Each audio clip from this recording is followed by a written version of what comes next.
As always, Ted, kick us off. Who do you have as your winner of the weekend?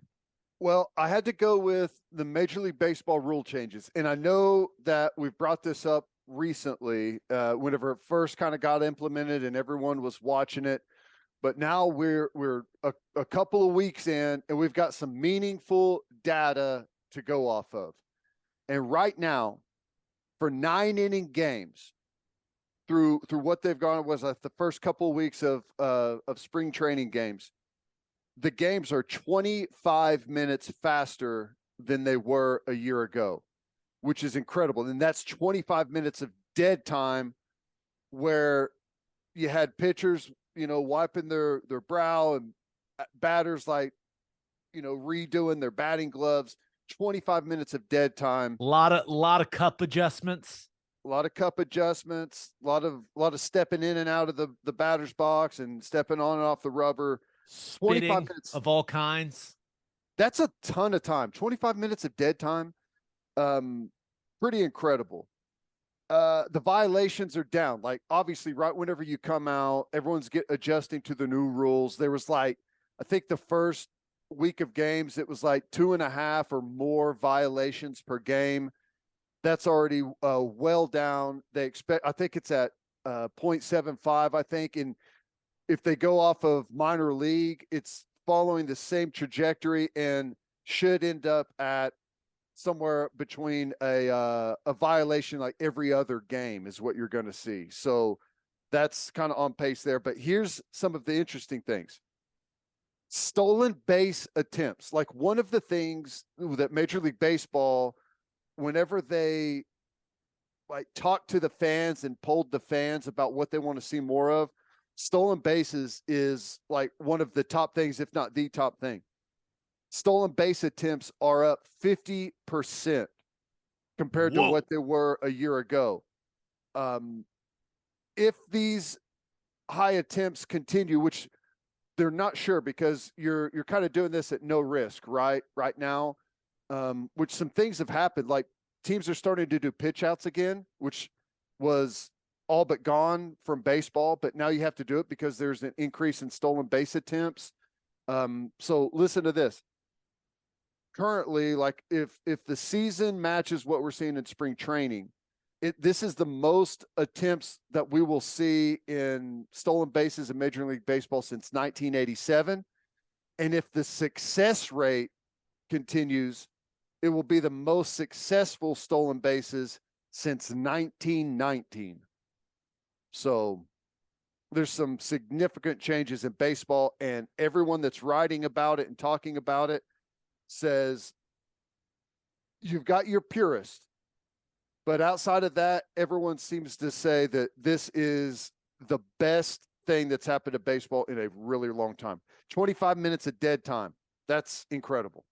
Right. It's not like you are taking away plays from the actual game or anything like that. No, there's no change. Like college football, the rules that we're putting in are actually, it's going to take some plays away from the game, which is what they're going for. Baseball, yes. They were said hey, we need to speed it up, but you're still getting 9 innings with 3 outs in each right. half of the inning. It's the same stuff. We're just watching guys do random rituals less. Yeah. That's essentially you're no longer watching a guy go through his bizarre routine he's developed since playing baseball as a child. And one of the things I haven't seen a bunch of complaining from the players either. It seems like the players are okay, yeah, quite a bit of pushback right away, which is, because it's a dramatic change. Right. So there's pushback, and there's some calls, there's always the point of emphasis where everyone's getting upset at some of these calls, but then I think it levels out and everyone kind of finds their groove. And dude, if you're a baseball player and you're saving half an hour a game through 162 games, that translates to a lot of extra time on your own throughout a season. You're getting a lot of your life back if you're a baseball player. That's right. Just get in the box. Let's do this thing, boys. Here we go. No, that's That's some really interesting data. And it, I know this will sound weird, but I've watched a little bit of it. You got to pay attention now, man. Like Yeah. you got to be locked in or else you're going to miss. Like baseball was one of those things you could put on in the background and like you look up, you see a pitch, you can do some stuff, look up again, see a pitch. That thing is going quick. It's way more entertaining for me. Yeah, and there's a lot of gamesmanship that's happening right now, and I think it'll probably level out. But pitchers can use the clock to their advantage now. They can force a batter into the box early in the time because and then they can hold him there, which is it's hard to have that like hyper focused attention. And it as the longer they stand in there, the longer it swings to the pitcher's advantage. So there's some interesting stuff that we're seeing. It's cool. Yeah. All right. Who do you have as your loser of the weekend? I thought about going with Mercedes, Lewis Hamilton to Ferrari. There's some rumors floating Rumors. Look at you staying on top of the Formula One rumors. Proud of you. How about that? But I settled on the Big 12. This is interesting. The when it comes to the Big 12 adding schools, the rumors have been there around the four corner schools, right? The two Arizona schools, Utah, Colorado. It's all going to be whether or not the Pac-12 is going to be able to get a media deal that's going to be able to satisfy those teams and keep the conference together. Well, Dennis Dodd wrote a story, and the headline was Big 12 is ready to pounce. And the Utah athletic director, Mark Harlan, quote tweeted that and said, "Give me a break," which is really interesting. I had seen a couple of these articles and they all kind of have the same thing in them, but I kind of went through the comments on Twitter below it. And most of the people in the Pac-12 think that this is like a media blitz by the Big 12 that is trying to sink the Pac-12's ability to get a media rights deal by continually suggesting that all of these schools are going to split from the Pac-12 whenever perhaps that's not necessarily the case. I thought that was a really interesting take on it, that the Big 12 is trying to, through the media, fracture the Pac-12. Brett Yormark is a crafty man. I've heard and read similar things to that as well. And there may be some truth to it. I don't know. All I know is the Big 12, like if you're Brett Yormark and you're the leadership of the Big 12, it does feel as if weakening the Pac-12 any way you can is good for you in the short term and certainly in the long term. When it comes to keeping the Big 12 as one of the Power 5 conferences, establishing its place in kind of this new version of what college athletics looks like. And yeah, Yormark, he skipped the line, man. He got a deal done before the Pac-12 could get one done, and now it does seem like that has played a very significant role in the instability we're currently seeing out west. And don't overplay your hand. Don't make it blatantly obvious that you're you're tampering, I guess, so to speak. Yeah, we'll see what it looks like. But I saw that tweet, and because I'm gonna have to talk about it on my Sirius XM show on Big 12 Radio. It's gonna be like one of those. Okay, where are we actually at?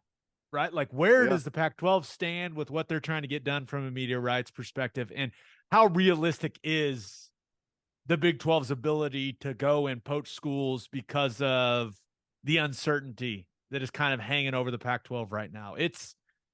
I don't know, but it's going to have big implications on the way that college football in particular looks moving forward. So it's a lot of fun to keep tabs on. I know that because those stories just keep coming and coming and coming. And seemed like Utah's athletic director had seen enough. Yeah. Well, I don't know. I don't know what happens, but it's interesting. And again, like we've talked about this, if something happens, I feel like it's going to happen quick. Yeah. Right. It's not going to be this long drawn out thing. I feel like everyone, networks, conferences included, wants to get whatever the new layout, the new landscape is going to look like. It's going to be in place before the 24 season. Yeah. All right, let's get to my winner and loser. But first, John Vance Auto Group has been serving Oklahomans for 40 years. They're family owned and operated, and they've got 9 full service dealerships in Woodward, Miami, and Guthrie. No matter what your vehicle needs are, John Vance Auto Group has you covered. They carry domestic brands such as Ford, Lincoln, Chevy, Buick, GMC, Chrysler, Dodge, Ram, Jeep, and Wagoneer. John Vance Auto Group's goal is to give unequaled service and to exceed customers' expectations in every way, which is why they have their lifetime loyalty program. And here's how it works. Buy a new or used car. All you have to do is get the manufacturer recommended maintenance done at the Vance dealership. And if something goes wrong with any of the components of your engine, transmission, drive, axle, or transfer unit, they will cover the repair costs. It's a great deal. You can browse their entire inventory or find the John Vance dealership near you at vanceautogroup.com. my wife just got a Wagoneer. Oh, those are awesome. So sick. Those are sweet. If you have kids, like if you're in a multiple car seat situation, call John Vance Auto Group. Get you a Wagoneer, people. They are sweet, man. It's like a bus. Nice. It's awesome. First Fidelity Bank is a full-service financial institution based in Oklahoma with tailored solutions for all your personal and business needs. Checking accounts, saving accounts, home loans, and much more. They do it all. Whether it's online banking from your computer or mobile banking from your phone, everything is stress-free with FFB. Making mobile deposits, paying bills online, and moving money to different accounts could not be easier.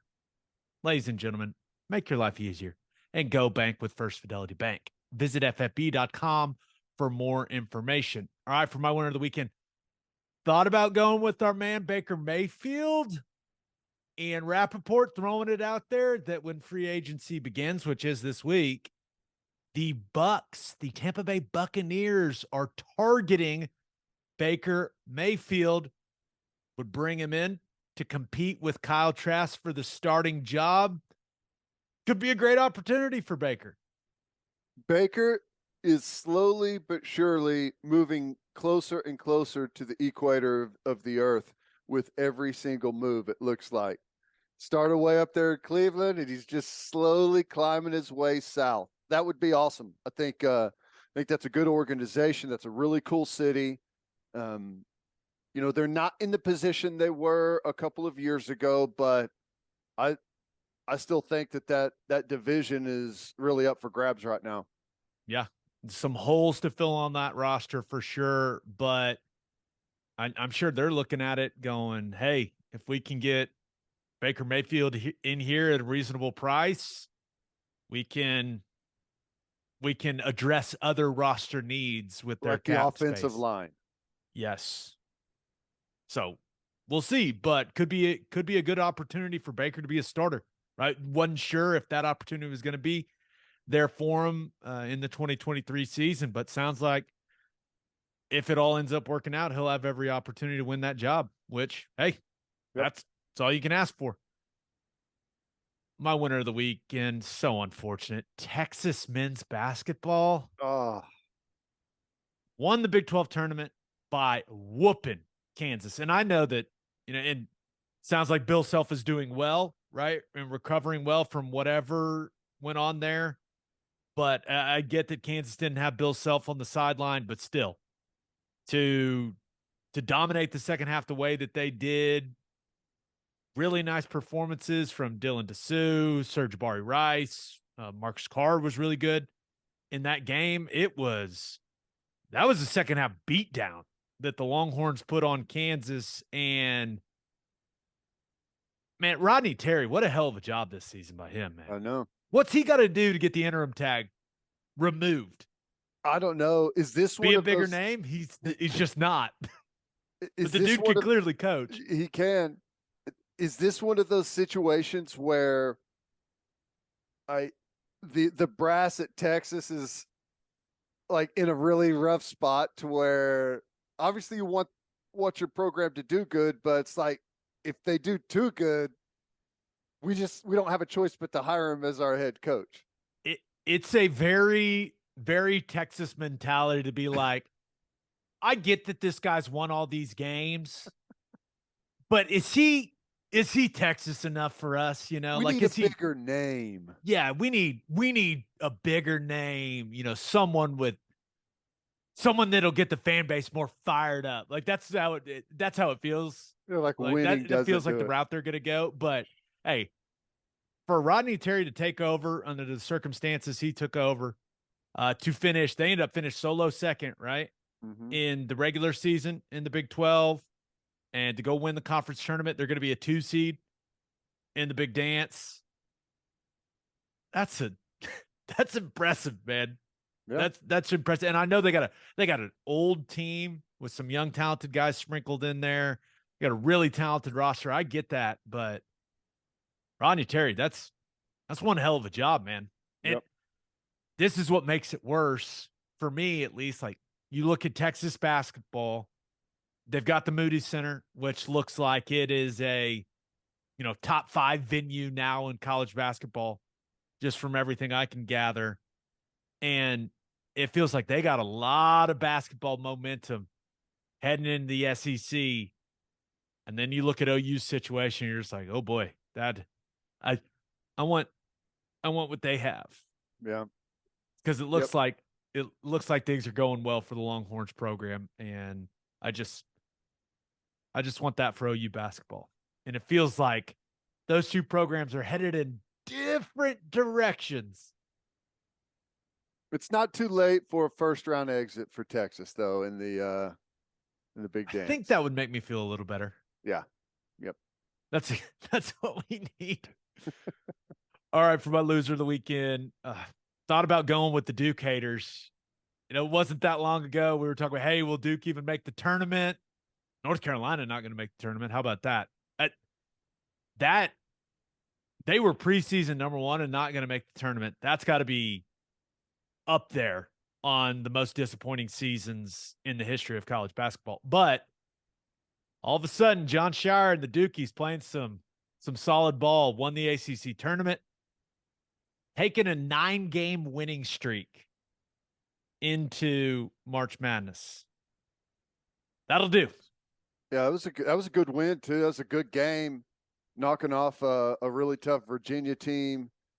That was a fun game, and then the one after was good too. UCLA Arizona. That was an awesome basketball game. So, yeah, look at Duke. Was that his? I didn't have the volume on, but was that maybe his parents that were in the stands that were crying and so excited about that win? That was really cool to see. Yeah, but everyone loves watching Duke do well. Right. That's super fun. But my loser of the weekend, and I went back and forth on this one, but I'm going to go with the Carolina Panthers.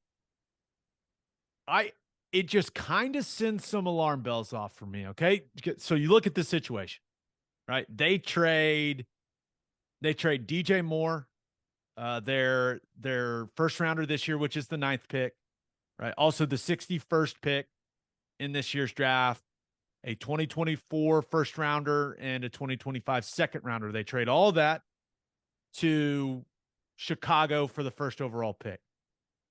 But then right after that, there's reports like, hey, the Panthers are willing to now trade that pick and move down because they like multiple quarterbacks in the draft.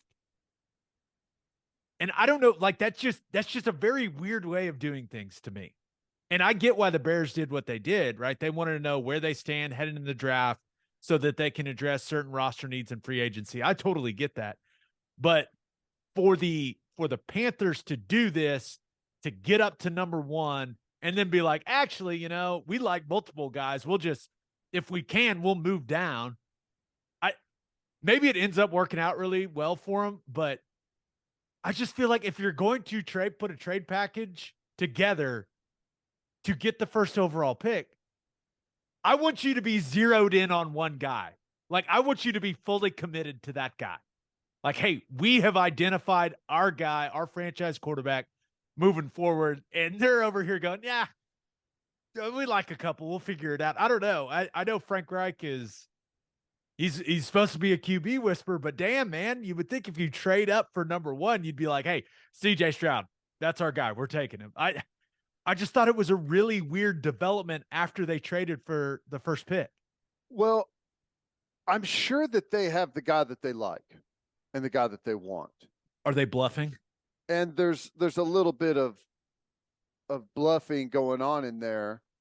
And I guess if you just say that you're still open to a trade, you never know what may happen. Right. But I think it's dumb because you don't even need to do this. You don't even need to get rid of DJ Moore. Now, you would have to get rid of some picks, but why don't you just go get the guy that's been an NFL MVP? That would make way too much sense. And just give up 2 first rounders. Yeah, and not roll the dice on whether or not the quarterback or one of the quarterbacks that you like is going to pan out. Now, because it ain't 100%. I completely agree with you on that. Now, the argument could also be made, and we just saw it with Philadelphia, right? When you have a quarterback on their rookie deal, it is easier to build a more talented, more balanced roster around him, right? So maybe that's their line of thinking. But you got to remember, they got the first pick, or they were, where they were at for a reason. They weren't a very good football team this year. They had every opportunity to steal that division and just couldn't do it. But I don't know, maybe that's their line of thinking. And we don't want to give Lamar $200 million guaranteed. Okay. I don't know. You can give Lamar $200 million guaranteed now, or you can give CJ Stroud 350 guaranteed 5 years from now. Right. Like, you cannot get out of paying the piper. It's going to have to happen. Now, I guess theoretically, CJ Stroud could come in and just absolutely be that dude, and your team is going to be geared up and winning, and you'll have 3 years of big time winning before you have to pay the piper, and you can build off of, him on that rookie deal. But the likelihood of that happening is not very likely. It's just like their roster's not in that position right now. Well, luckily they're going to draft Will Levis and not CJ Stroud.